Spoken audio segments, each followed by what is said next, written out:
Picture it. A morning by a quiet lake, 10,000 years ago. Still water, a green shore, reeds bending in the breeze. A small band of people, maybe 30 of them, waking up to an ordinary day.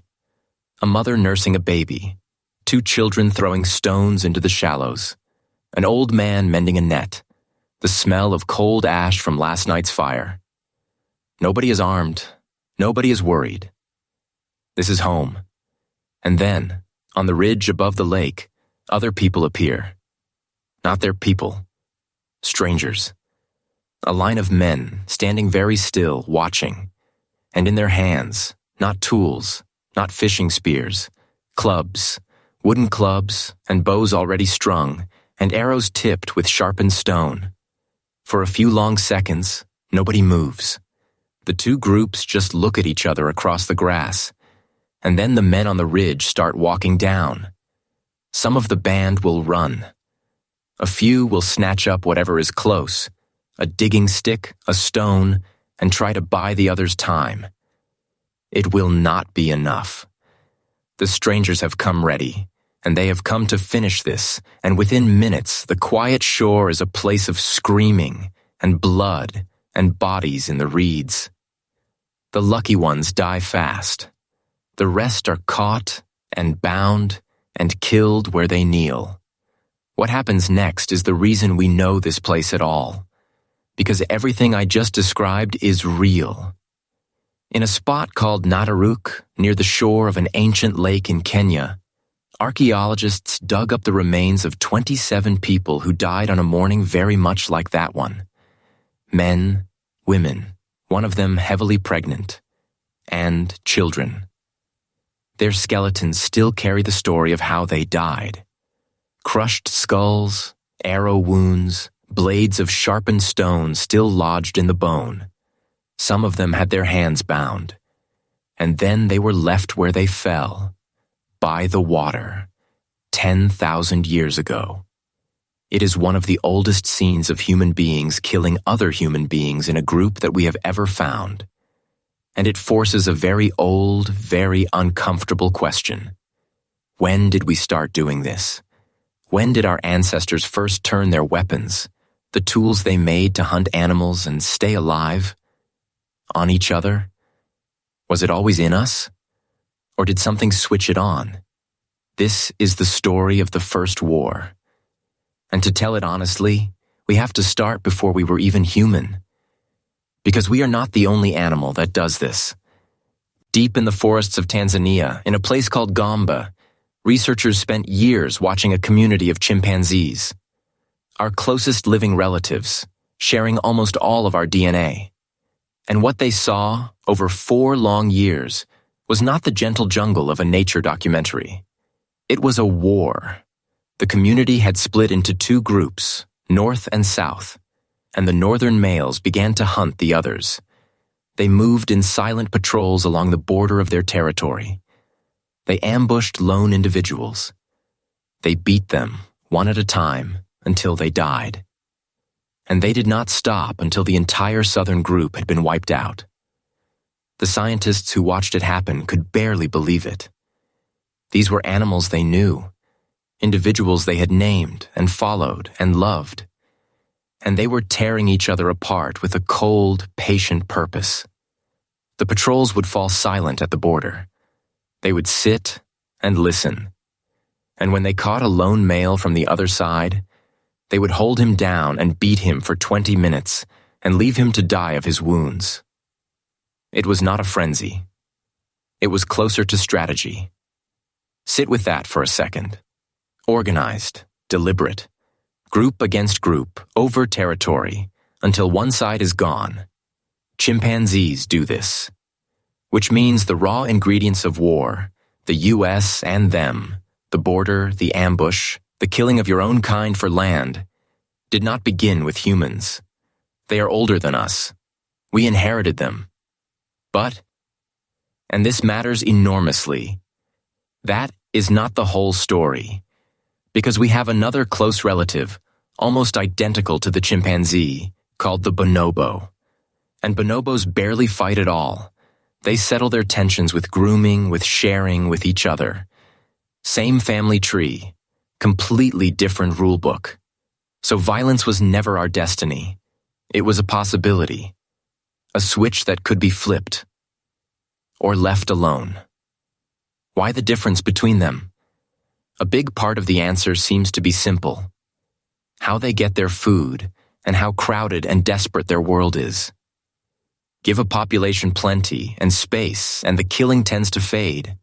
Squeeze it, less food, more competition, sharper borders, and the raids begin.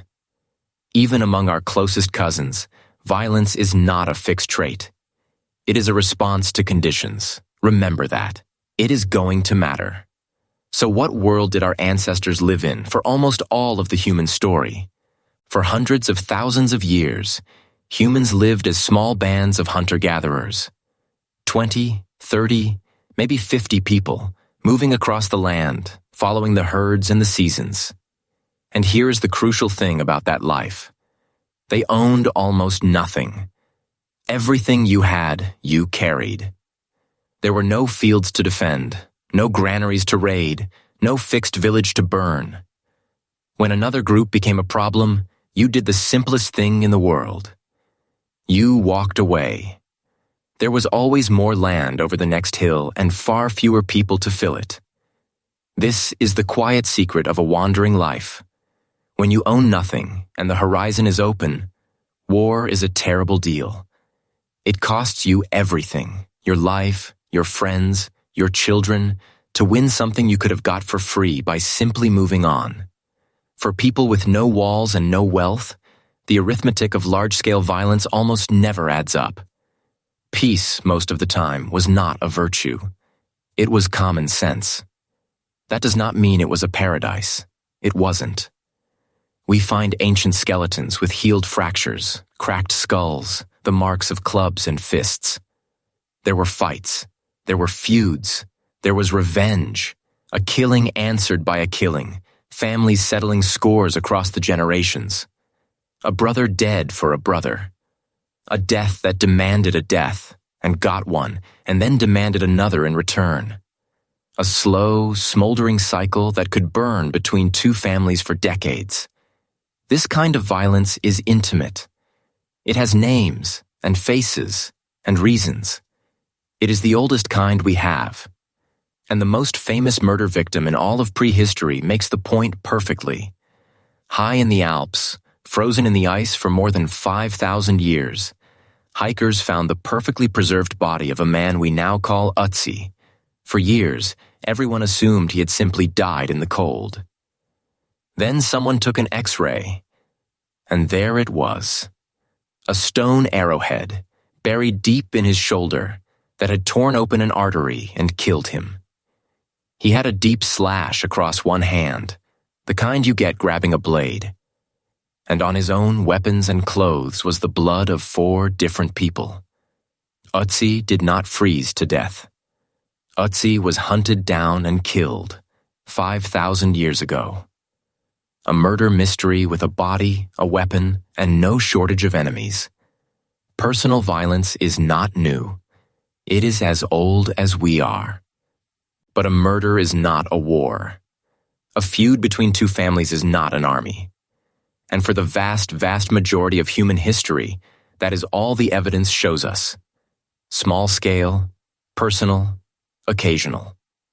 The clubbings and the killings are there, but the massacres, the battles, the slaughter of one whole group by another, those are strangely, almost completely absent. For something like 95% of our time on this planet, human beings do not seem to have gone to war. And then, in a blink, that changes. And to understand why, you have to look at the single most important thing our species ever did. We stopped wandering, and we started to farm. Around 12,000 years ago, in a few places around the world, humans made a discovery that would rewrite everything. They learned to plant seeds and wait, to tame animals and keep them. And slowly, they stopped following the food. Because now the food grew where they stood. They settled down. They built the first permanent villages. Houses of mud and stone that stayed in one place year after year, generation after generation. It sounds so peaceful. A little farm, a field of wheat. And it was the beginning of war, because think about what a farm actually is. For the first time in human history, people had things they could not simply pick up and carry away. A field takes months to grow. A granary full of grain is a whole year of survival, stored in one building. A herd of animals is wealth on legs. Suddenly, your ancestors owned something that could be planted and stored and counted and stolen. And that changed the entire equation of violence. Before, if a hungry group wanted what you had, there was little point attacking you. You owned nothing they couldn't get themselves over the next hill. But a full granary? A herd of fat animals? A good stretch of watered land? That is worth fighting for. That is worth killing for. For the first time, one group of humans could get rich in a single afternoon by taking what another group had spent a whole year building. And farming did something else, quieter and just as dangerous. It let the numbers explode. A wandering band might be 30 people. A farming village could feed hundreds, packed close together in one spot. More people meant more friction, more rivalry, more young men with something to prove. And for the first time, some families had far more than others. Bigger stores, better land, finer things. Inequality was born, and with it the oldest motives in the book: envy and ambition, and the hunger to take by force what someone else had grown. And it was not only grain and cattle the raiders would come for. They came for people too. For captives, for women, for workers who could be made to carry and plant and serve. War did not just let you steal a harvest. It let you steal lives. And you could no longer just walk away. That was the trap. Your wealth was your land and your grain and your home. And none of it could move. You cannot carry a wheat field on your back. So when the raiders came, you faced a terrible new choice your wandering ancestors never had. Stay and fight for everything you owned, or run and lose all of it. And so, for the first time, standing your ground became the sensible thing to do. And once one village armed itself, every village nearby had to arm itself too, just to be safe. Fear became its own engine. A group that stayed gentle while its neighbors sharpened their weapons was a group that might not last the winter. Whole regions could be pulled into violence not because anyone truly wanted it, but because nobody could afford to be the only one without a club. And the people started building walls. In the ancient town of Jericho, one of the oldest settlements on Earth, archaeologists found something astonishing for its age. A massive stone wall and a great stone tower, raised around 10,000 years ago. People do not stack thousands of tons of stone into a wall for fun. A wall is an argument. A wall says, there is something in here worth taking, and there are people out there who might try. And Jericho was only the beginning. Across the ancient world, as villages grew, the walls grew with them. Ditches, ramparts, wooden palisades, watchtowers, whole towns hunched behind stone. Some of the very first great things our species ever built were not temples. They were defenses. Before we built things to worship, we built things to hide behind. And the weapons changed, too. This is one of the eeriest clues in the whole story. For most of prehistory, the sharp and heavy things humans made were tools. Hand axes, hunting spears, arrows for bringing down a deer. Every one of them had a job in the natural world. But as the villages grew, a new kind of object begins to appear in the ground. The mace. A heavy stone head on a wooden handle, beautifully made, and completely useless for hunting. You cannot butcher an animal with it. You cannot dig, or chop, or cut. A mace has exactly one purpose, and it is not an animal. It is built to crush a human skull. When archaeologists start finding weapons that only make sense as weapons against people, they know something has arrived. And you can read that violence directly in the bones, once you know the signs. A healed crack across a forearm, a perifracture, is what happens when someone throws up an arm to block a club swinging down at their head. A hole punched in the back of a skull is no hunting accident. It is a person struck from behind, running or held down. Stone points lodged between the ribs, snapped blades left in the spine. The dead keep the evidence for us, for thousands of years. And it is not subtle. And the graves start to fill. At a place called Jebel Sahaba, along the Nile, there is a cemetery more than 13,000 years old. And it may be older even than Nataruk. Many of the bodies buried there died violently, their bones studded with stone points, some with wounds that had healed and then been torn open again, as if these people were raided over and over. In Talheim, in what is now Germany, a single pit holds the bodies of an entire farming community, dozens of men, women, and children, their skulls caved in from behind by stone axes, their bodies flung in together. Not a battle, an extermination, a whole village, wiped out and thrown away. Site after site, across the world, the pattern repeats. As soon as humans settle down, build up, and store their wealth, the massacres begin. War does not slowly fade into existence over 1,000,000 years. It arrives suddenly, alongside the farm, the wall, and the granary. And once it started, it grew. Small villages became towns. Towns became the first cities, ruled by chiefs and then by kings. And war grew right along with them, out of the sudden raid and into something monstrous and organized. Trained fighters, standing bands of warriors, weapons made in bulk, whole economies bent toward the taking of other people's land. The mass grave becomes the battlefield. The feud becomes the campaign. Within a few thousand years of the first wall, human beings were marching in ranks to kill each other by the hundred in the name of a leader most of them had never even met. So we come back to that ancient, uncomfortable question. The one those bound skeletons by the lake are still asking. Are human beings naturally violent or naturally peaceful? For a long time, people argued between two extremes. On one side, the idea of the noble savage, that early humans lived in gentle harmony, and that only civilization, with its greed and its kings, ever taught us to kill.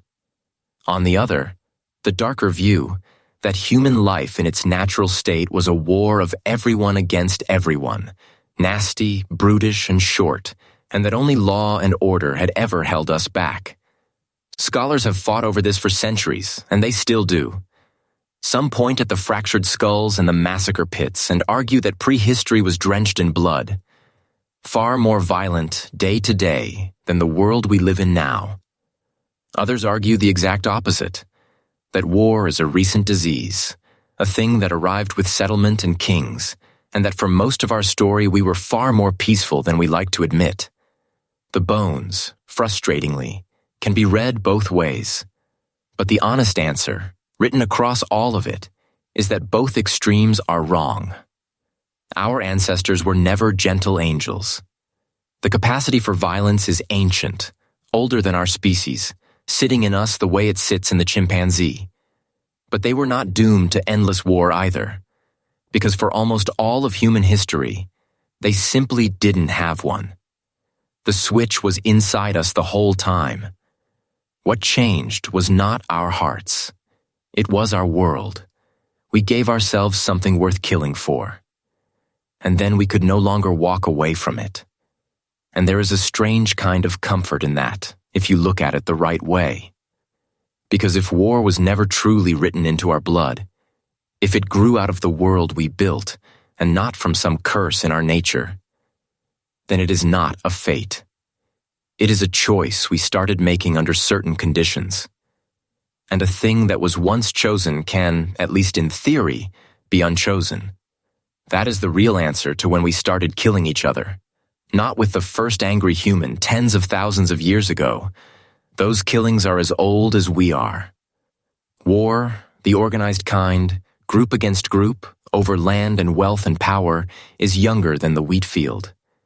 It is one of the newest inventions in the human story. We did not inherit war from the animals. We built it with our own hands, right beside the village and the wall, about 10,000 years ago. And we have been living with it ever since. Which leaves one last thought, and it is not a comfortable one. Every single person alive today is descended from the survivors of all of this. From the raiders and the raided. From the people who built the walls and the people who tore them down. The same hands that learned to plant a seed learned to make a mace. That is our inheritance, both halves of it. The power to cooperate on a scale no other animal can dream of.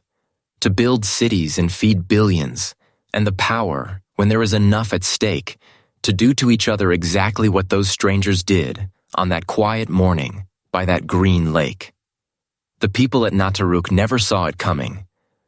They woke to an ordinary day by the water with their children and their nets and their cold morning fire. They were, in every way that matters, exactly like you. And the thing that came over the ridge for them, the oldest and ugliest answer to the question of what is mine and what is yours, is something we have never quite managed to put back down. 10,000 years ago, human beings looked at each other across a stretch of grass and made a choice. And we have been making it one way or the other ever since. The question was never really when we started. The question is whether we will ever learn to stop.